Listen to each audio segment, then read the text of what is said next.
Big Dog. What's up? I recently saw a video about this thing called mind melding, and I thought it might be a good way to try to get us simpatico before we start the podcast. So I thought we'd give it a shot, see how it goes. Okay. You know, if it fails, it fails. But if not, I feel like it will take us to heights we never even imagined possible. Okay. So mind melding, essentially, are you familiar? Or do you need me to explain? I mean, you can explain for the audience. I mean, I know what it is. Okay, well, so basically on the count of three, I'm going to say a word, you're going to say a word. Whatever word that we can, whatever word pops into our head, we're going to say at the same time. Once we say those words, we will then mull those words over for like 3 to 5 seconds. Then we'll count again, and we need to find a way to connect those two words that we just said into one word. So we're going to keep going until we say the same word. Okay, so what if you get on the first try, though? Then we are fucking locked in, twin. We're locked in, twin. All right. So, okay. Are you ready? Yep. Okay. 3, 2, 1. Hat. Milk. Milk hat? 3, 2, 1. Man. Always Sunny in Philadelphia. What? I said man. What'd you say? I said man. Man? Yes. You go too simple, and I think I go too broad. Yes. Way too broad. Like, I mean, man? like, yeah, I said hat. You said milk. I thought we was gonna go. Oh, okay. A man, a milkman. He wears a hat. That's what I figured. That's what we're gonna go with. But you, I go like that makes sense. But you go. You talk about damn. Always Sunny. That's not even. That was out. There was no.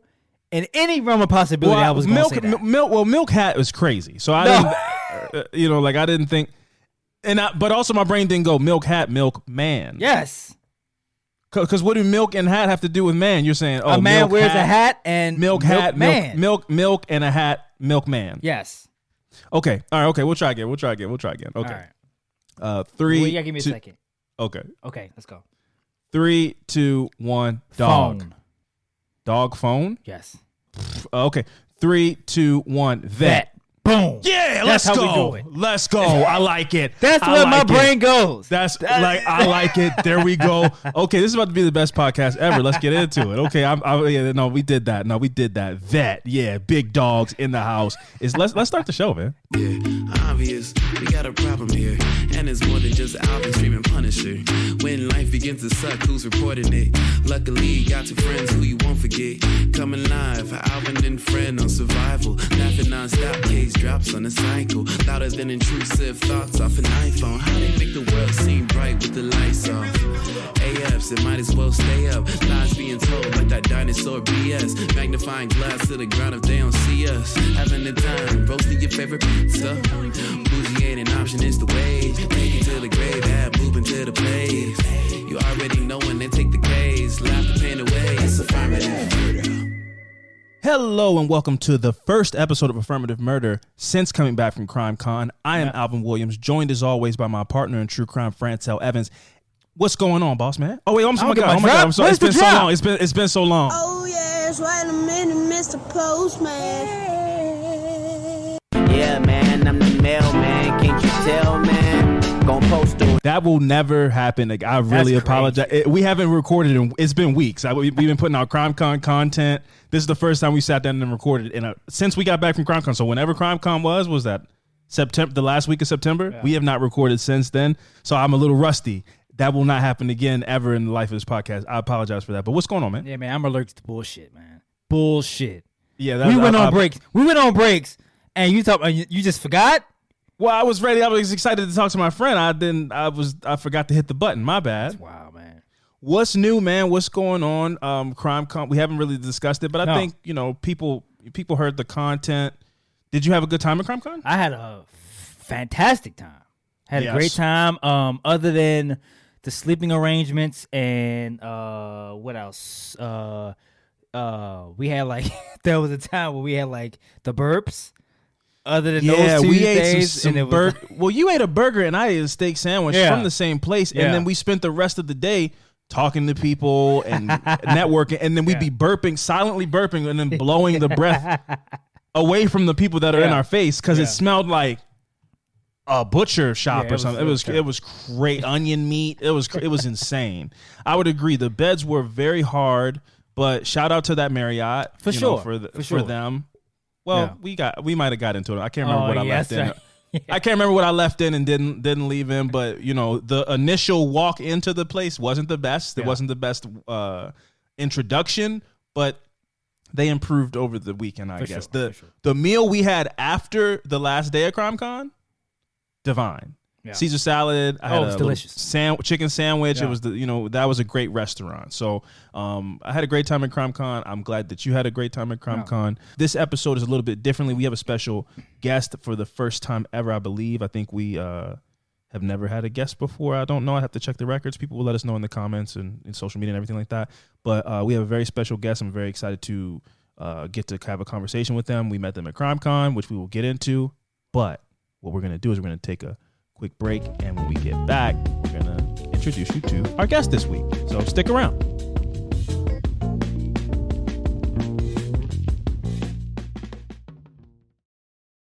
Affirmative Murder is sponsored by BetterHelp.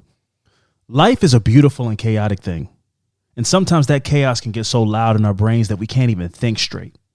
After a long day, you might come home and you're ready for your head to touch that pillow and enjoy a peaceful night's rest, but you have thought upon thought, fear upon fear, anxiety upon anxiety racing through your mind. Well, therapy can be a great place to talk those things out, confront, and hopefully eventually resolve a lot of those intrusive thoughts. And BetterHelp is a fantastic option for talk therapy. I've recently felt like I haven't been prioritizing relationships in my life, and so I started seeing a therapist through BetterHelp to try to help me understand accountability and not being a presumptive person. And it's done wonders for me in many ways. I feel empowered to be a better version of myself, and I feel motivated to let the people in my life know what they really mean to me. And those are both I statements, which I learned through my therapist. So if you're thinking of starting therapy, I highly suggest BetterHelp. It's entirely online, and it's designed to be convenient and flexible around your schedule. All you have to do is fill out a brief questionnaire to get matched up with a licensed therapist and switch therapists at any time for no additional charge. So make your brain your friend with BetterHelp. Visit BetterHelp.com/AMP today to get 10% off your first month. That's BetterHelp.com/A, M as in mental health awareness, P, and get 10% off your first month. Affirmative Murder is brought to you by Drizzly. Is your bar cart or liquor cabinet starting to look a little empty? That's definitely something you hate to see. But we're here to help you fill them both back up without ever having to make a run to the liquor store. Instead, stay home and fire up Drizzly, the go-to app for drink delivery. They've got all the different types of liquors you could want, whether it's a smoky scotch, an extra juniper-y gin, a little vodka to go with your soda, or any spirit. Ooh, spirit. Ooh, spooky spirit. I'm sorry, I'm getting carried away. Or any spirit in between. It's a selection fit for liquor enthusiasts or the most novice and amateur mixologist. And you can get whatever you're in the mood for delivered to your door.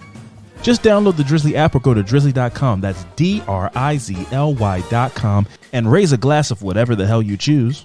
But remember, you must be 21 or over, and Drizzly is not available in all locations. Again, that's Drizzly, the go-to app for liquor delivery. All right, folks, and we are back. This week, we're doing something a little bit different. Fran, correct me if I'm wrong, I don't think we've ever had a guest on before. Have we done that before? No. Yeah, I don't think that's not something we do. I don't think we've ever had a guest on. We've done some crossover type situations, but this is a first. Very excited. We met this person at CrimeCon.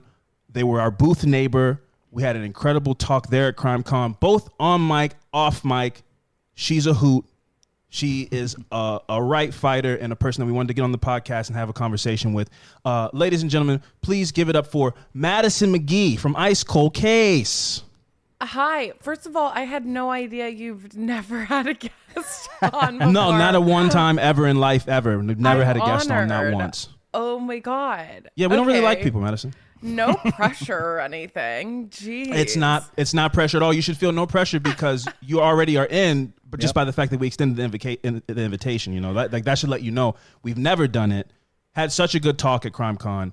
You're invited on as our first guest in 270 episodes, something. I don't know how many episodes, but so that's how long. And we've been to many CrimeCons. Yeah. Never met a person that we were like, let's have him come on as a guest. I love that. Well, thank you. This is so exciting for me because you guys are the best. So I'm really honored to be here.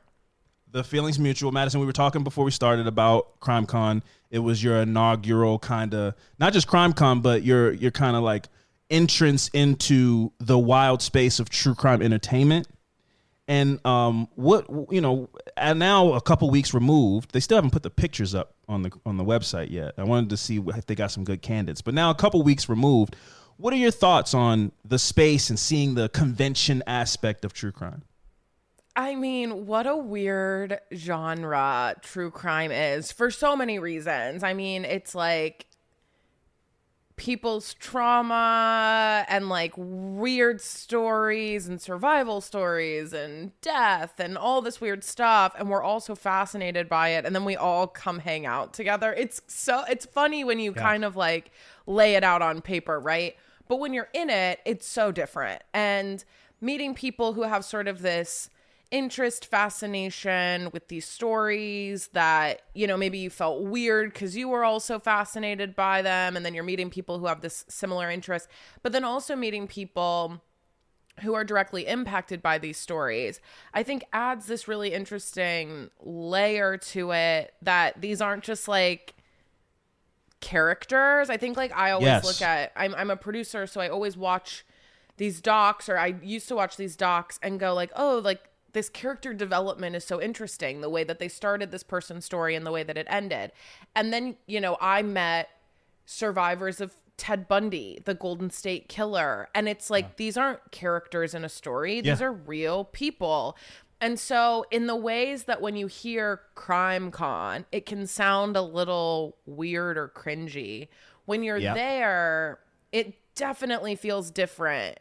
And the tone is like much more humanizing, I think, than when you're just hearing about it or thinking about it. And so I think it's something that if you are interested in the genre, it's really worth experiencing, because I really wasn't sure what to expect. But it was, I mean, meeting you all, there's so many people that you meet there, and it's like, oh, this is not what you think it's going to be. It's way better, and it's way different. Yeah, I tell people the best example I can give of what CrimeCon is like is, I think it was the first CrimeCon we went to, maybe you might remember it, but it was in Austin, and we met a woman. She was super nice. Her podcast was really good, and she comes up to us, and we interviewed her at her booth, because we do interviews from the booth, and she goes, you guys should come to my seminar. I'm gonna be singing a song. Oh, and we were like, what? She's like, yeah, I do the music for my podcast, and so I'm gonna sing a song before I do a seminar on like blood splatter analysis. I was like, so she comes out, she does a guitar thing, a little Carrie Underwood type of deal for a little bit. It was cute. I thought it was great. And then she gave a great seminar. So you'll go from this kind of like, what the fuck is that happening, to being compelled and captivated by people who really know what they're talking about in the space, and crying. At the booth, I'm sure you can speak to this for sure, is that we will go from meeting somebody who is like, my neighbor died last week, and catches us off guard, and we have a laugh, and then meet a survivor of sexual assault and have and they're like, we listen to your podcast, it gets me through chemotherapy session. Like, it's such a roller coaster of emotions, and like you said, when you put it down on paper, you're like, they sing and people sell T-shirts, and it's like, you got to be there to really, if it does give you that ick from hearing about it, you got to go to really understand what it's like. Yeah, because I mean, like I said before, when going, I was like, maybe I need to like surround myself with, because I used to listen to a lot of true crime before we started the podcast, and then like once we did our show, I kind of backed off because it was like it becomes too much. So then on the way to the first CrimeCon, I'm like, I need to do some of my research, so when we get around these people, I can kind of know what I'm talking about. And then when we get there, it was nothing like that. And then speaking on what Alvin was saying, people were singing. I'm like, what is happening here? This is not like how I thought it was going to be. So it was gonna be like a nerd. Yeah, I thought it was just gonna be true crime, and I'm like, I don't know if I'm gonna like this. Yeah, because I don't want to be talking about true crime all day long. I mean, like, it was just, I was like, this is gonna be too much. But then I was like, everybody's super cool, and then some of the people that you meet that have a podcast didn't even bring up true crime at all. We talked about basketball or something like that. I met Tara Newell. She like killed her stepfather, And I talked to her about like getting drinks, you know? So even in the space where people have, endured real trauma, they're kind of letting loose a little bit. Right. And they'll even make little jokes about, like it just is, you got to go to get it. Go. So I'm glad you got your first one under the belt. It's the first of many. And enough of us, talking about CrimeCon. They didn't cut me a check to promote CrimeCon Nashville.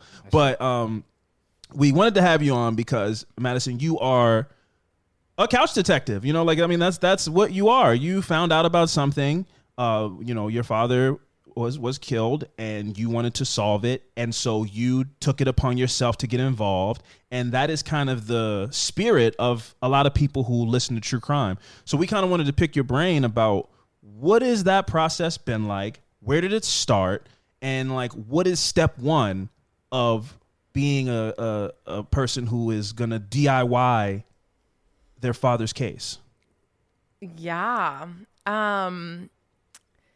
It's not at all, I think, what you would expect it to be. I had, very similar to you, listened to every true crime podcast, seen all the docs, watched all the shows, was super interested in the genre in and of itself, and really fascinated by these stories. And that's sort of what was the catalyst for me jumping into investigating my dad's murder.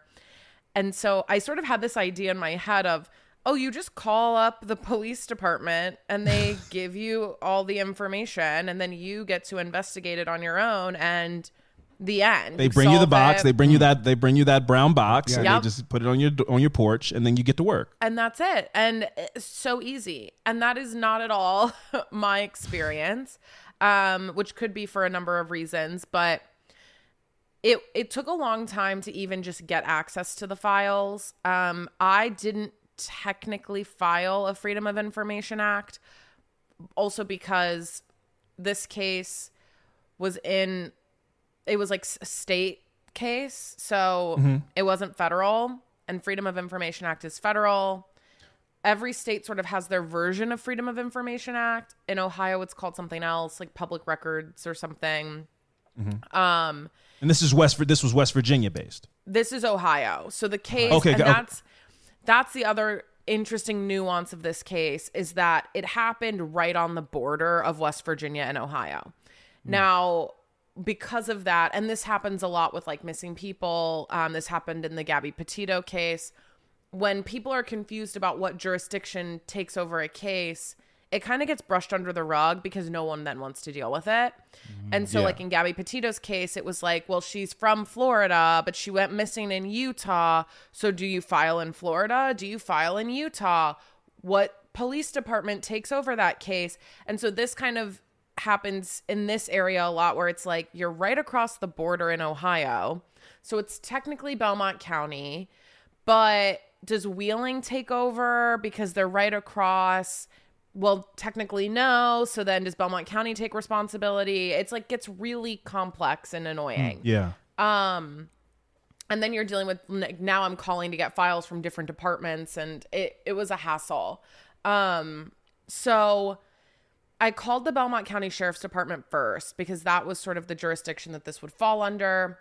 And they said that they needed approval from the prosecutor's office to give me the police files. So technically they were sort of filing my public records request for me by calling them and asking if they could get them. However, they never did that. So they said it would take a couple weeks. I didn't hear back for months. And then I ended up just calling the prosecutor's office to get a copy of these records, and they had no idea that I was looking for them. So that was really interesting, and sort of this red flag in the beginning of like, no one's paying attention to my request. No one's filing for me. No one's actually trying to get me these records. And is there like a fast pass? Like, this is my father. Does that mean nothing? It was actually really, that's a great question. In the beginning, I struggled to understand which route to go down. Do I call and say I'm a journalist, or do I call and say I'm the daughter? And which route will get me these files faster? Because at the time, this was like George Floyd era police civilian relationships. Tense. So things were very tense.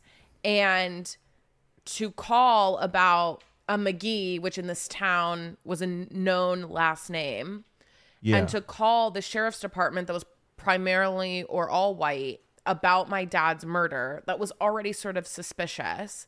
I could tell that there was tension there from the beginning. Yeah. And so I think that's part of the reason why it took so long. Sure. And I don't know if there was a way to like fast track that, but I felt like if I called and said I was a journalist, that might actually help me than if I'm calling and saying, oh, I'm his daughter and I think this is suspicious and I want to see what really happened, because they may have taken that as, oh, she's coming for us and she's coming to say that we did X, Y, and Z. And so I went that route in the beginning. Obviously, my last name gave it away that this was my dad. You're like, I'm a journalist named Madison McGhee. No relation. No relation. So that, after a while, and then I think the prosecutor's office was like, oh, we're giving you this because you're the daughter. So I don't really know what the situation was, but I ended up getting the police files after like 9 months.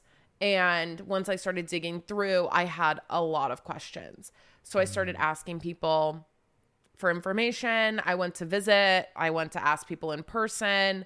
I was always recording with my phone.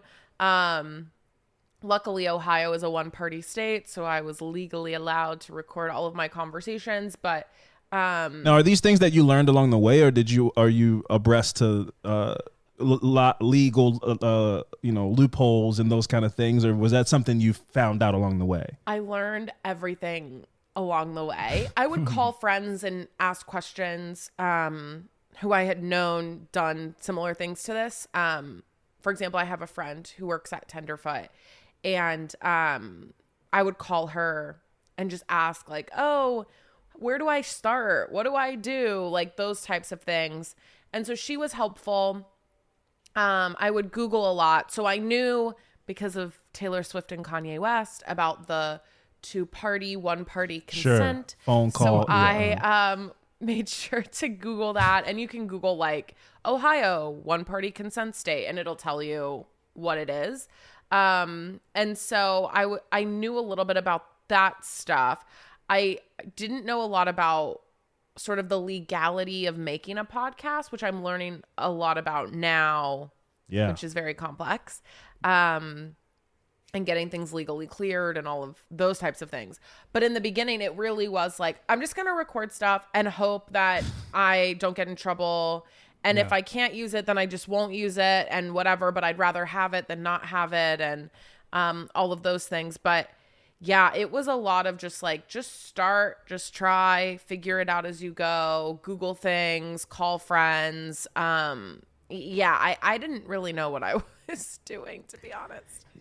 So now when you say, when you got to do all this research to kind of figure out what you can do and what you cannot do, and for people that's on a journey similar to yours, other than it being your father and you trying to get some closures and answers, what drives you, by this taking months for you to get this information, what keeps you going? Because for me, I know like I can't speak on being in the same situation, but like if I'm getting stuck on something, I'm like, I don't even know if I want to keep going. So what keep you going other than those, it being your father and you want closure?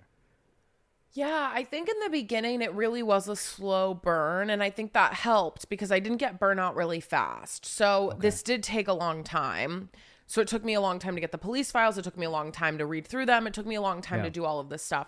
And I think that helped because this almost was like a hobby in the beginning. So I was working, I was doing other things. I was, because there were lots of gaps in between. And I would hit these stints, and maybe it's a little like ADHD, where I'd be like obsessed with this for like 3 weeks. And I'd read through stuff, or I'd call people every day. And then I wouldn't think about it for like months. And I think in the beginning that was actually really helpful because I'd get a lot done and then I'd sit on it for like months. And then I'd kind of mull it over and think about it or sleep on it or whatever. And then it'd be like, oh, I'd wake up with some inspiration or someone would call me with info and I'd kind of jump right back in. And then when I started actually piecing together the podcast about like 9 months ago, I was in it like all the time. And I could feel myself really in the last couple weeks feeling like exhausted because I hadn't ever really done that before. I had done like little stints, like sprints almost in this greater marathon. And so I think that helped keep me going. And I think that's super important to like take breaks, mental breaks, especially if it's family. It's hard regardless. Like I can't imagine like other people who are heavily investigating one specific case all the time. But when it's family, it's so important to like mentally snap out of it for a second. I am very hyper fixated on this now to like a very weird extent where like every conversation I have with literally anyone somehow reverts back to my dad's murder in some way, even if it has nothing to do with it. And well, you're fully in it now, you know, like, I mean, it's because a lot of people would drop every like life, like, you know, job or whatever, and they go like, I'm gonna focus on this 100%. I go like, I get it, and that just seems like it's overwhelming. That's a lot. It'll consume you. Yeah, for sure. Yeah, you have to like really take breaks, and I think it's good and bad. Obviously, it's annoying that they took so long to get me everything, but it honestly set the pace for this, and it set the tone from the beginning of like, oh, it's okay if like you find out this information and you don't do anything for a little bit. Like it's been 20 years. So like what's another 6 months, especially if you're doing it the right way and you're making sure that like I'm taken care of mentally, but also I'm playing a bit of a dance with some of the people I'm talking to, witnesses, people who are talking to me. So I can't really be super aggressive all at once. I have to really do this dance of getting to know them and figuring out what they're comfortable with, what they're not comfortable with, and building that rapport with them and building trust. So they're not telling me something and they're like, well, I don't want you to go off and tell someone. So I have to like really hold that information in. And so it is a bit of a dance, but it's been tough. But I think it could have been a lot worse if I had really like just jumped in all the way and not given myself that space. But I think that really helps keep me going. Yeah, I was gonna. That was, you led me perfectly into like my next question or like my next topic. So you get the files and the transcripts from the phone calls and all these things, and now you start knowing the characters and the people at play and everything. And I listened to your podcast and I learned that you were raised by your mom, and then your dad has all this family, and so you didn't really know them. And now you have to come and, like you say, navigate being like, hey, you're my family member, but I'm doing something. So nice to meet you. That's great. Hi, that part. But I'm here to like solve. I'm bringing police presence into your life in some kind of way. And your dad is black. We're black. So we understand. I have all kind of cousins that are like, listen, man, I don't know anything. Nope. I don't know anything. I don't want to be involved. I didn't see anything, even if I did. And so while there's this kind of this duality of like, you have this beautiful, you can speak to if it was beautiful or not, but you have this purpose you can say, hey, I'm your long lost cousin or niece or granddaughter, but also I'm here to solve a crime. And so what was that hurdle like? What's it been like? I know that you had some, voices blacked out and some things you couldn't do. So what has that process been like of meeting family, but also having this purpose that might be adversary to their life? Yeah, it's been really, really weird. Yeah. Any good meals? I mean, like, is there any, because based on some of the conversations we've had, I don't know how much you've enjoyed the reunion part of it, but get it, please. Yeah, it's such a good question. I don't know what I was expecting when jumping into this and meeting my family, a lot of them for the first time since I was like 6 years old. But I had a feeling it wasn't going to be the family reunion that I, watched on a Madea movie for sure. So sure, yeah. I was a little cautious going into it just because there's not only like a generational gap as far as understanding what I'm doing and why I'm doing it, but also this area of the world, the United States, Appalachia, is very different as far as mindset, the way people are raised, the access they have to certain things. So hearing that I'm making a podcast, that I'm investigating my dad's murder in this area, particularly, especially in this Black community within this area, can get really nuanced and get really complicated, and a lot of misunderstanding can happen. And it's easy for them to look at this and go, oh, she's trying to make money off of this story, this thing, whatever. We know. That's been your experience. That's been the first thought that people have had. Yeah. So one of the biggest comments I'm getting right now from particularly family members on like mostly Facebook, because again, they don't have any other type of social media, which really speaks to like the generational gap. Oh, here. Facebook family is such a specific subgenre of family. Yeah. And so I get what you mean. Yeah. They're like all the worst. The people that come into the house at Thanksgiving and like, oh, that person's here. Yep. They're going to start their speech on their soapbox. And a lot of the comments I'm getting are like, Madison's making so much money off this podcast. Madison's the only one profiting off of this, et cetera, et cetera. Funny that I've made negative dollars doing this podcast. But also like the whole point of this is obviously to solve my dad's murder. So like, while the money doesn't really matter, you know, I'm going to run out of money to spend on it. But the insinuation is even more disrespectful when you're like, motherfucker, I'm paying out of pocket to fund this whole thing. Money to do this while you're assuming I'm making money, but also not helping me do any of this. And so it was like this very kind of weird, I don't know. The comments were weird in and of itself, but it's also like, this is the first thing that you're thinking of. Like, that's so strange. And so that was like really bizarre, but then also like people were really excited in the beginning. I was reaching out to family members I hadn't ever met before. And a lot of them were kind of like, yeah, we'll talk. We're super excited that you're doing this. You know, it's about time, et cetera, et cetera. And then that tone really shifted, I think, once it started to come out and people were like, oh, people are listening. There's a platform, like all of this stuff. The tone really shifted. And they thought it was like an audio, like a personal, like, you know, I'm just doing this for me. Yes. And then there's like, oh, wait, this is for people to hear? Y'all's show, probably, where it's like, you know, people are like, oh, your little podcast. Yeah. And you're like, yeah. We got a lot of that. Yeah. Or like, when your friends start a business, right? And they're like, oh, your little side thing, your little Etsy thing. And you're like, oh, like that's annoying. Like this is real. This is like something that I'm really trying to do. And I think a lot of people thought of it like that. And then it wasn't until, you know, there were billboards and magazine articles and all of these things that people like, wait a minute, you're like a snitch. You're like, this is a real thing. I also think a lot of people didn't like how they were portrayed in the show, which is fine to not be happy with.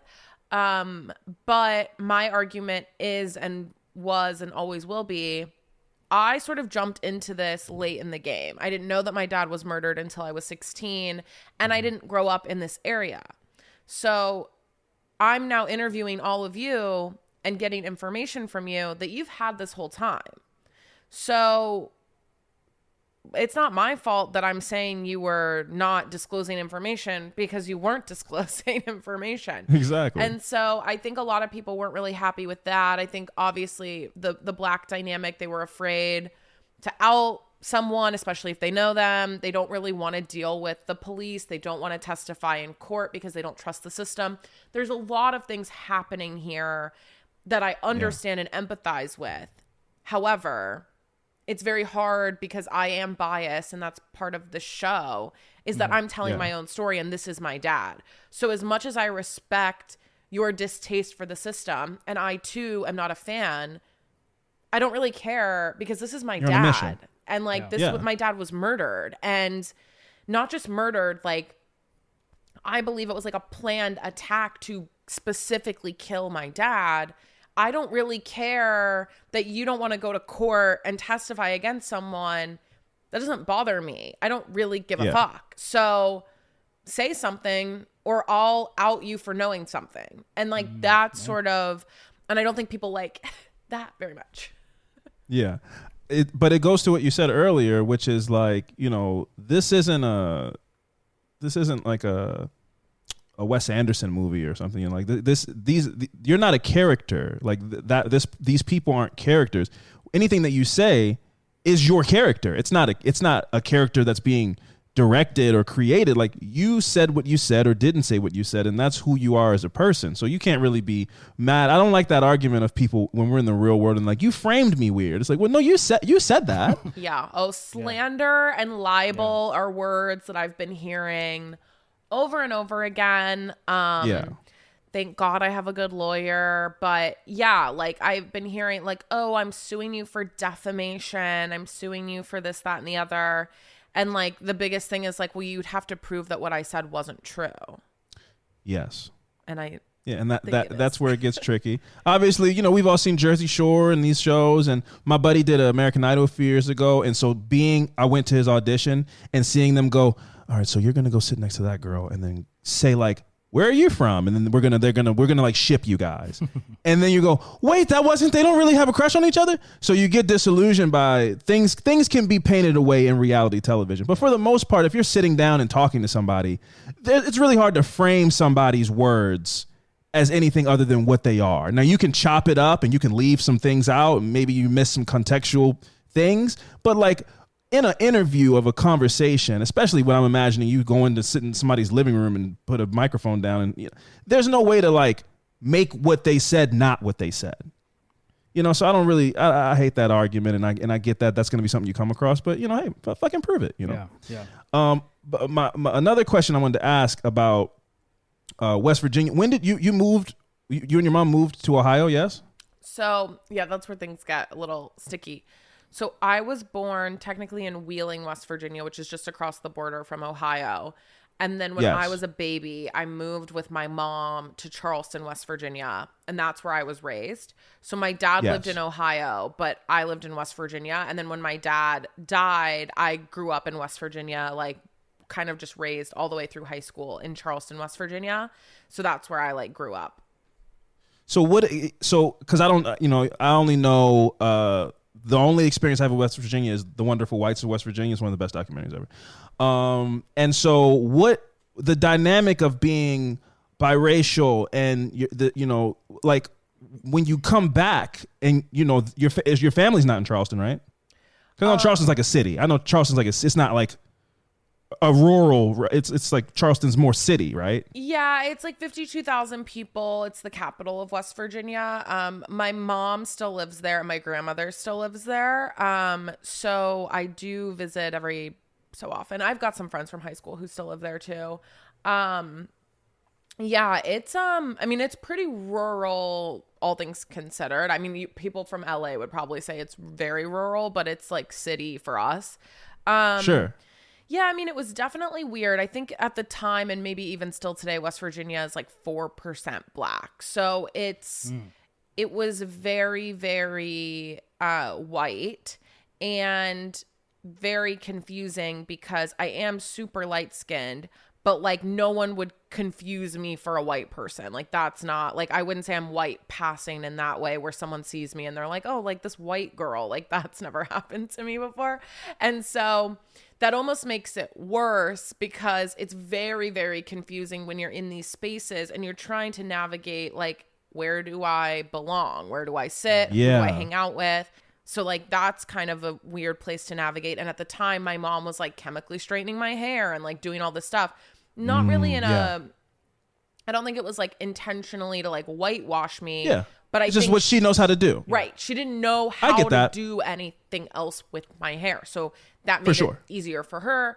And so that sort of put me in this weird bucket. But then it's like I'm with my white friends and it's like, well, if it rains, I can't go outside with my hair straight. So it was like all of these weird things, right? And like I'm trying to navigate these spaces and figure out. It's like an elephant in the room. Yeah. My own identity. And it was hard because I couldn't put like a word on it at the time because I'm a kid, and I had never, in media, there were no mixed girls, and there wasn't anything for me to really identify with.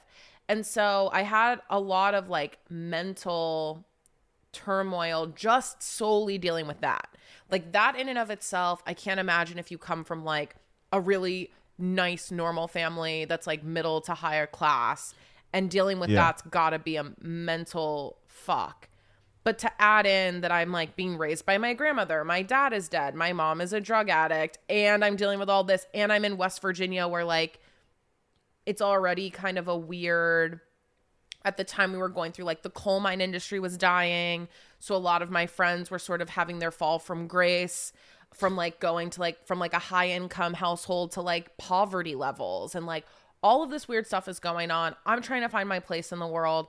I'm dealing with trauma that I don't even know I have yet because I didn't know that my dad was murdered. So it's like all this stuff is happening and I'm trying to deal with this. It was hard. I was like a basket case for like most of middle school and high school. And looking back, I'm like, I don't even know how I had like a single friend because I was so like mentally insane. Just trying to piece together all of this stuff and trying to find my own identity. And I still struggle, I think, a little bit with this, but less so now. But all the way through college, I really was like, I don't know who I am, how I identify. A lot of that actually came up during the like Black Lives Matter movement because there was a lot of talk about colorism, and that is a very important conversation, but can also be super divisive in the Black community because then it almost feels like we're fighting with each other, and it's not really looking at like the actual issue, which is that white people will always be white people, and regardless of where we fall on the Black spectrum, we're all Black to people. Exactly. Like it doesn't matter. And so those conversations came up, and I think they were really important because I was in like a group chat with a lot of other mixed people, and they were sharing their struggles with this of not really fitting into a certain bucket. And that made me feel really normal because I didn't know anybody like that growing up. Every friend I knew in high school was either white or Black. That was it. I'm even trying to think if I knew a single mixed person in high school. And I'm sure the one person I know is going to be like, you don't remember me? But I like cannot remember. But we both stayed inside when it was raining outside. Yeah. It was like both really like difficult to navigate. And I think that plays into this story a lot because if I had known my dad and grown up more with my dad, I think I would have embraced that side of me a lot more. Yeah. And understood that part of me a lot more. And that's something that I've tried to sort of reconcile the older I get and the more control I have over that. But it was very difficult, you know, kind of having these realizations that I wasn't white, but also not knowing what to do with that and how to navigate that and how to learn more about that side of me. Because I was 14 and you're like, how do you, do I throw on a Biggie song? Like, what am I supposed to do to learn how do I flow into this? Yeah. And so that perfectly, that's what I wanted to kind of get the foundation on to ask as far as when now you're going back, and I don't know if it was in the back of your head or if it was in your head at all, but like you're going to meet these family members, like this is the Black side of your family. And like, was there something, obviously like the Madea movie reference you made is like funny, but obviously, and then you're saying it didn't go that way, but like, were you hopeful that it might be like a Madea movie? Like they teach you a family recipe, or, you know, were you looking for some kind of closure or enlightenment about the other half of you and didn't get it? Like, cause I just want people to understand, like, especially if, you know, if I ever was to do something like this, not, you know, obviously your story's so grand, but like, when you start opening doors and, you know, going down streets, you start learning new things that you need to resolve, you know? So like, what was it like for, you know, when you lay out your life as a mixed kid and then a mixed adult, and now you're going to go meet the other half of your family, but for a real specific reason. But like, was there an element of wanting that, like wanting to get like a hug from Big Mama or any of that kind of stuff? That's tough. I think I've reconciled within myself that that's just not my experience in this lifetime. That these are my family members by blood, but they're acquaintances at best. I don't know them. They weren't around. Yeah. Not their fault, but they weren't around when I was growing up, and we don't have that relationship. And I also was a bit skewed in my perspective because I went in already having read the police files and already sort of gathering a little bit of info. And I had sort of reconciled in my head that a lot of my family members maybe knew at the very least a little bit more than what they were letting on. And that already had my guard up because I don't trust them now for that reason. And I think that maybe impacted. It colored your thoughts on because you're not going in. You're already going into it guarded because you're suspicious of the people. Yeah. So, but I get but the hesitancy of them, wanting to talk to you and then you meeting these new people that's on the other side of your family was, I'm guessing nobody wanted to reach out and was like, I want answers to, I want to help. I guess they was just like, I don't even want no part of that at all. Yeah, everyone that I spoke to, I directly reached out to and had to do a little bit of convincing to talk to me. And I think it's hard too, because as much as I'd love to have a relationship with them and just go and hang out, until I solve my dad's murder, there's no way I could even have a conversation with these people and not bring it up. And so I think that also, they could maybe see that as well, she's using us for information or whatever. But it's it's just hard for me to even talk to these people who were around at the time. And my one uncle lived a couple doors down. I can't talk. You could be talking to somebody who has the key to what you need, and they're just smiling in your face. Stranger without bringing it up. How am I supposed to talk to someone who was there kind of and not bring it up? And so I think that kind of has skewed our relationship as well, because it's just hard for me to sure, I want to know how your day was and what your kids are up to, but I really want to know, what exactly were you doing that day? What exactly do you remember? And I'll just keep cycling through that. And so, yeah, it's hard. And I do feel a bit more like a journalist in that way, where my relationship with them feels very transactional, versus familial. But again, I think that goes back to they just don't feel that much like family because I don't really know them. And even, my uncle looks exactly like my dad, which is funny. But even then it's I just want to know what happened, and I just want to solve this so badly that, I'm willing to sort of put this relationship to the side to get the answers that I need to continue moving forward. Okay. I fully get that. My dad has 6 kids, 5 different moms. And so I have all these adult siblings now that I'm kind of I feel bad that we're not close, but I grew up an only child. My mom had 1 kid. I'm in the house by myself. So I understand that feeling of, we are blood and you kind of look like me, but I don't really know you. And I don't think I owe anybody that. And that took a long time for me to accept for myself, because I had all these bad feelings of being an older brother to somebody who's a stranger. I'm your older brother, in a TV show, but I don't know you. I don't feel like I owe you guidance or some kind of role that I don't know. I have felt this weird sort of contradiction of, what obligations do I have to people who are my family? And a lot of my family members, the only people mad about my podcast at the moment, besides these weird people who are now commenting on my podcast saying that I'm racist, are my family members. And they're very upset about this show. And my argument is, I don't owe them anything. I don't, even if I had known them my whole life, I don't owe anyone anything. I only owe myself any obligation to my own moral convictions. And if I'm staying true to that, then I owe no one else on this earth anything besides my cat, food, and water.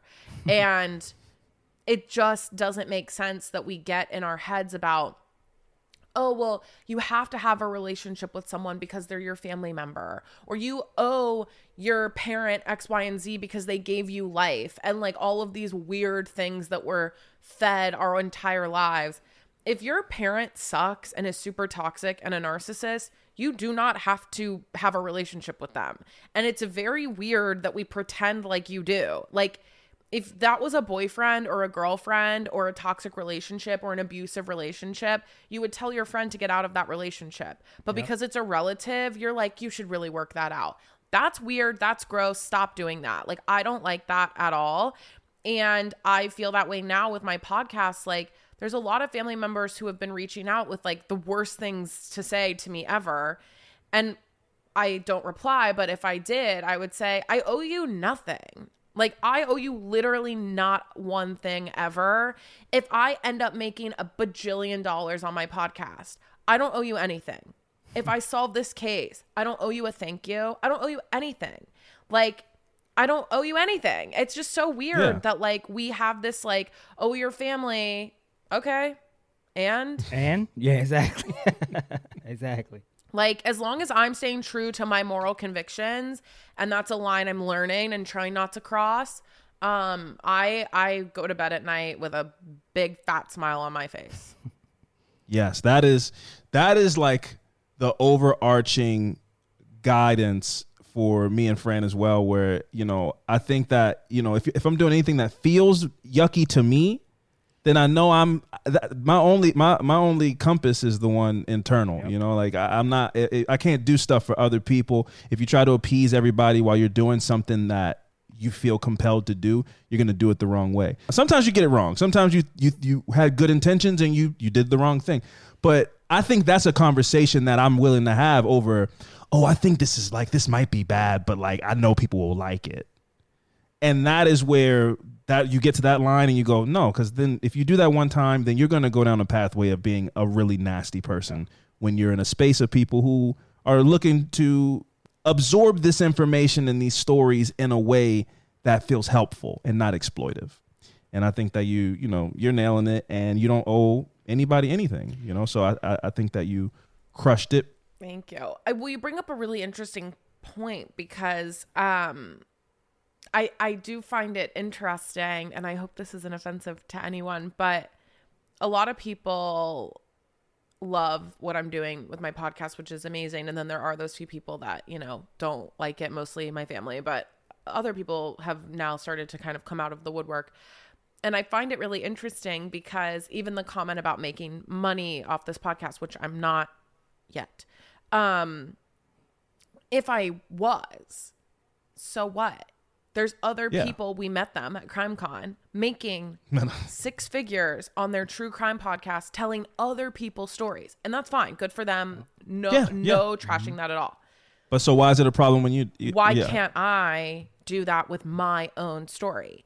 And you're willing to support all these other people doing it when it's your entertainment pleasure. But when it's your relative doing it to solve their own thing, and maybe they make a couple dollars, you now all of a sudden it's morally not sound and it's gross or it's whatever. That is so weird to me. I don't know. It just bothers me that it's totally fine for like other companies to like profit off of these stories, but now all of a sudden I enter the scene. Like Madison McGhee has entered the chat, and everyone has this like what? Weird issue. It's weird. And I'm like, no, this is, in my opinion, and I hope that I'm setting the tone for future people to do this. Like, this is how it should be. Like, absolutely. You should tell your own story if you have the resources and the capacity to do so. And not everyone does. And I respect that, like, what I'm doing is very emotionally taxing, and not everyone should do this because it could drive you nuts.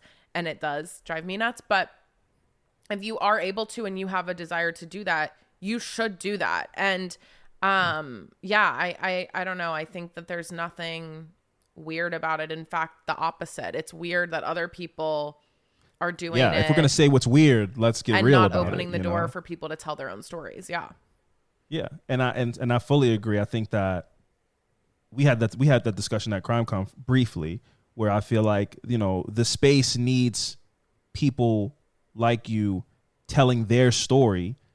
And I think that you're also going to be a beacon for people. I think that even if you morph and change paths in the future, you telling somebody's story and understanding the moral obligations and the lines and, what is exploitive of a person. I spoke to a friend of mine, Sarah Turney. She was trying to solve her sister's disappearance.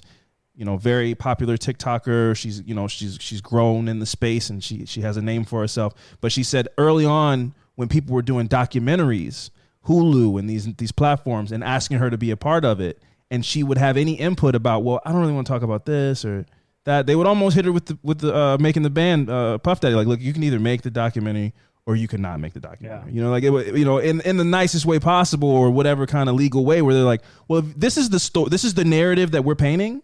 And although this is your family member, we're paying for it and we're telling the story. So you can say this or you can fuck that. Fuck off. You can fuck off, And so I think that that's gross. Yeah. And that it goes to, the moral obligations we talk about. Me and Fran don't have any personal connection to the stories that we tell, other than we try to tell stories about marginalized communities, and we've lived in these communities and we know people like this, and so we feel a connection in that regard. But I would never presume to tell somebody that I was talking to and I'm telling the story of your brother being murdered, and I go, we shouldn't do it that way. That's not going to grab people. I'm going to say that it happened on a holiday, and that's just more captivating. Like, I don't have license to reframe a real person's tragedy. Yeah. And so I think that you understanding that is, what the revolution of the space is. People that understand what's wrong and what's right because they lived it and experienced it. Yeah, it's so interesting and such a weird space, a weird genre. Because I went from fan to subject relatively quickly, growing up, sort of watching these shows and enjoying these shows, to then sort of being in the middle of one. I sort of understand both sides. And so, yeah, it's been sort of a whirlwind of just navigating that, and trying to make a compelling show that will get people to listen and get people to care about my dad's story, but also staying really true to myself, the facts, what I think happened, and how this story should be told. It's been a weird line that I'm trying not to cross.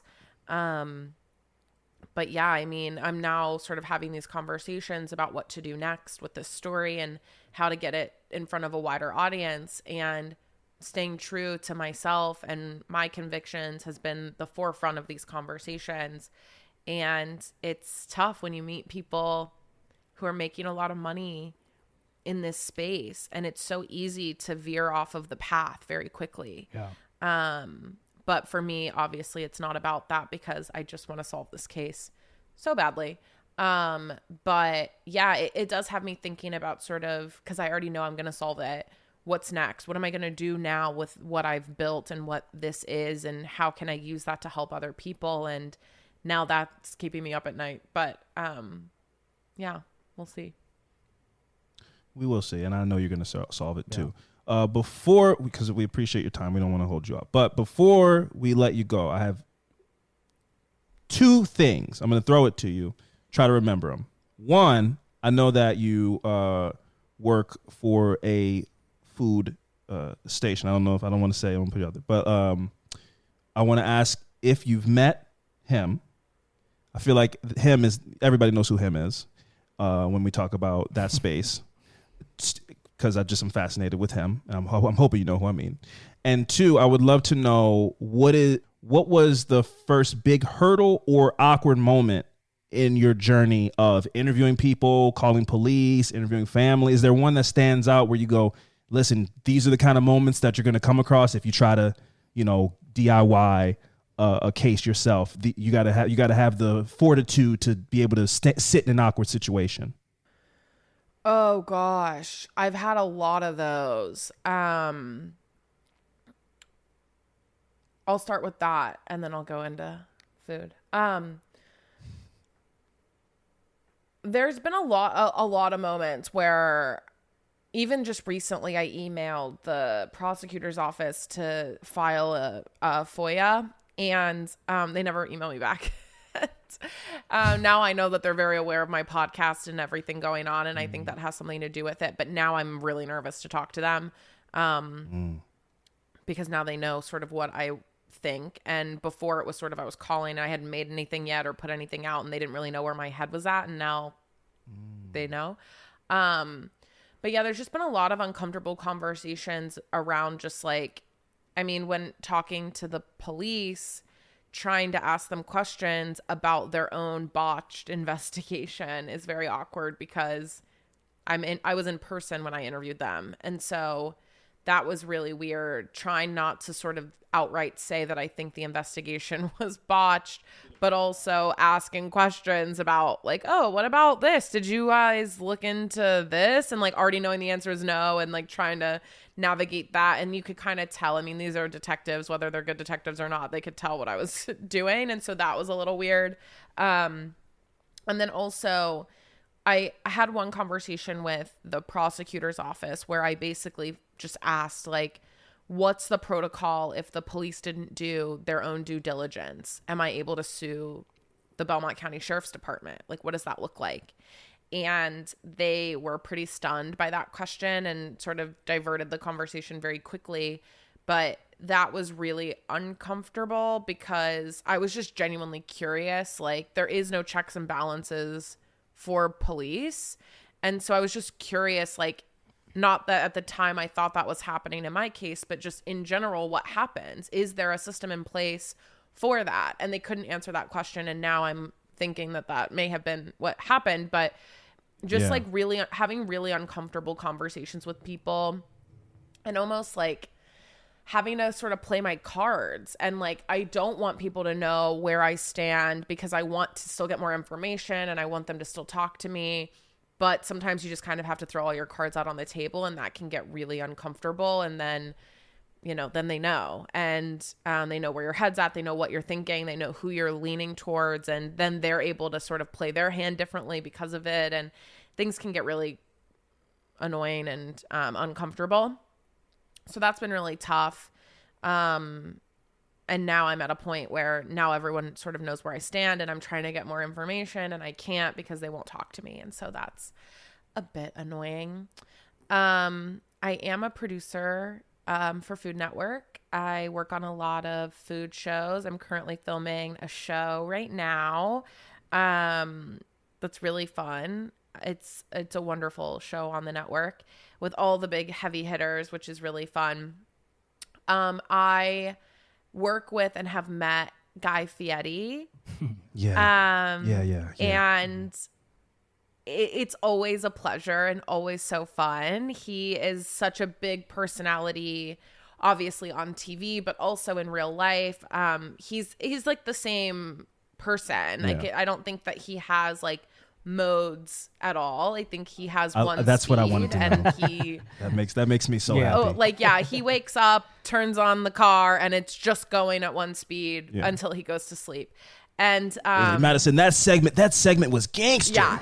Yeah. He does the finger snap thing, like he has a dip can. Personality. I love him. And has like all of these like, besides the hair and the flames, like all these like notable characteristics about him that make him who he is. And it's really fun working with him. And it's fun because he also has these moments of just like, I think he realizes what he's built and who he has become, and like appreciates it and appreciates everyone that works with him and works for him, and makes all of it happen. And I think that that's something that you probably wouldn't expect just seeing him on TV and how big of a personality he is. But I've noticed that he's very cognizant of what is happening and super appreciative of it, and like loves his family and like all these things that maybe you wouldn't quite expect from someone as big and bold as he is.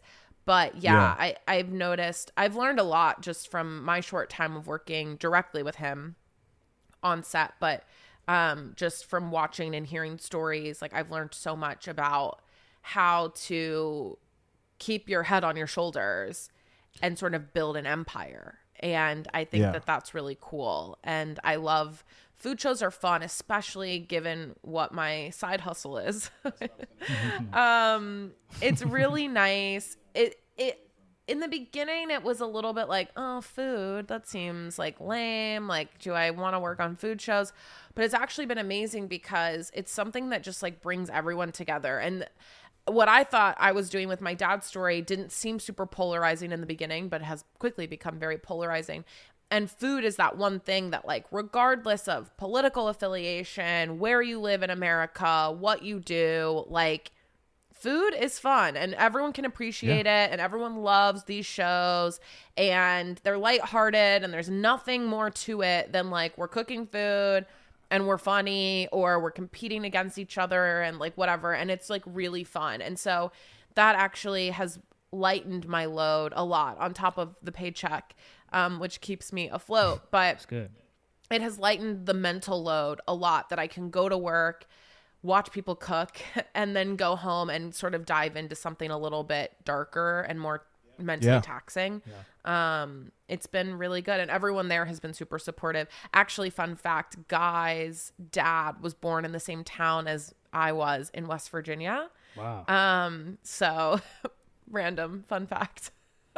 Small world. Yeah, that was, I always like to ask people in this space that question, so it really makes me happy that, you know, you have a somewhere to escape, because it can get heavy. And the way that when we do a heavy story, the way I'll put on Nailed It and just watch somebody make a cake bad, or, you know, just, or any, or Diners, Drive-Ins and Dives, or like anything, like just somebody cooking some food and having a good time, watching the joy on somebody's face when they eat delicious food is such a good escape from some of the horrors that you might read, or the dark cloud that, you know, some of these true crime stories can put over you. You know, we're dealing with all the, you know, intrinsic, like interwoven emotions of what you're doing. I'm glad that you have somewhere where you can go for a couple hours and just kind of laugh it off, smile, and you know, and keep it light.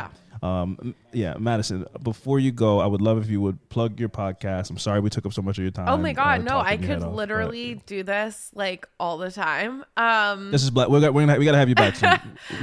This is so fun. So fun. Yeah. So Ice Cold Case is available wherever you get your podcasts. Ice Cold Case on Instagram, TikTok, which has like one video.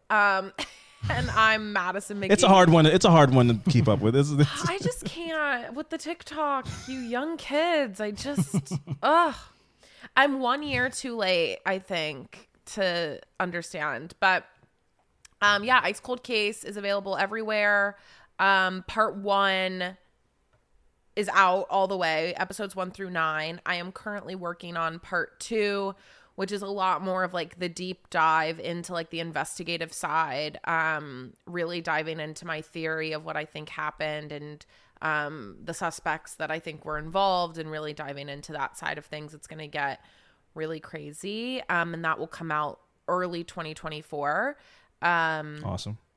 And I love you guys. I love this podcast. I'm honored to be your first guest ever, which is crazy. Blast. And this was the best ever. So great. Definitely. We got to do this again. Yeah. When the second part comes out, we'd love to have you on, pick your brain about theories. Your podcast is awesome. Ice Cold Case. This has been another episode of Affirmative Murder, made much better by our friend and incredible podcaster, Madison McGhee. I'm Alvin Williams, joined as always by my partner in true crime, Francel Evans, and we'll see you guys next week. Deuces.